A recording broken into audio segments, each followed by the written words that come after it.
ಅಕ್ರಮ ಬಾಂಗ್ಲಾ ವಲಸಿಗರ ವಿರುದ್ಧವಾಗಿ ಸರ್ಕಾರವೇ ಸರಿಯಾದ ಕ್ರಮಗಳನ್ನು ತೆಗೆದುಕೊಂಡು ಬಿಟ್ಟಿದ್ದಿದ್ರೆ ಪುನೀತ್ ಹಾಗೂ ಅವರ ತಂಡದವರು ಫೀಲ್ಡ್ಗಿಳಿದು ಕಾರ್ಯಾಚರಣೆಗಳನ್ನು ನಡೆಸುವಂತಹ ಅವಶ್ಯಕತೆಗಳೇ ಬರ್ತಾ ಇರಲಿಲ್ಲ.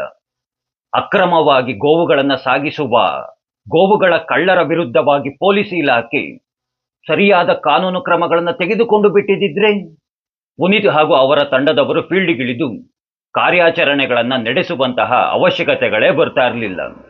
ಈ ಮತಾಂತರಿಗಳು ಅಮಾಯಕ ಹಿಂದೂಗಳನ್ನ ಮತಾಂತರ ಮಾಡದೆ ಮುಚ್ಕೊಂಡು ಅವರವರ ದೇವರುಗಳನ್ನ ಪೂಜೆಯನ್ನ ಮಾಡಿಕೊಂಡು ಮನೆಯಲ್ಲಿ ಇದ್ದು ಬಿಟ್ಟಿದ್ದಿದ್ರೆ ಪುನೀತ್ ಹಾಗೂ ಅವರ ತಂಡದವರು ಫೀಲ್ಡ್ಗಿಳಿದು ಕಾರ್ಯಾಚರಣೆಗಳನ್ನ ನಡೆಸುವಂತಹ ಅವಶ್ಯಕತೆಗಳೇ ಬರ್ತಾ ಇರಲಿಲ್ಲ. ಹೀಗೆ ಕೆಲವೊಂದಷ್ಟು ಜನ ಪ್ರಶ್ನೆಗಳನ್ನ ಮಾಡ್ತಾ ಇದ್ದಾವೆ.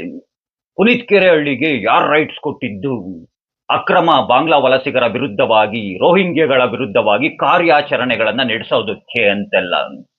ಪುನೀತ್ ಕೆರೆಹಳ್ಳಿ ಆತ ಒಬ್ಬ ಅಪ್ಪಟ ದೇಶಭಕ್ತ. ಆ ಮನುಷ್ಯನಲ್ಲಿ ದೇಶ ಪ್ರೇಮ ಇದೆ.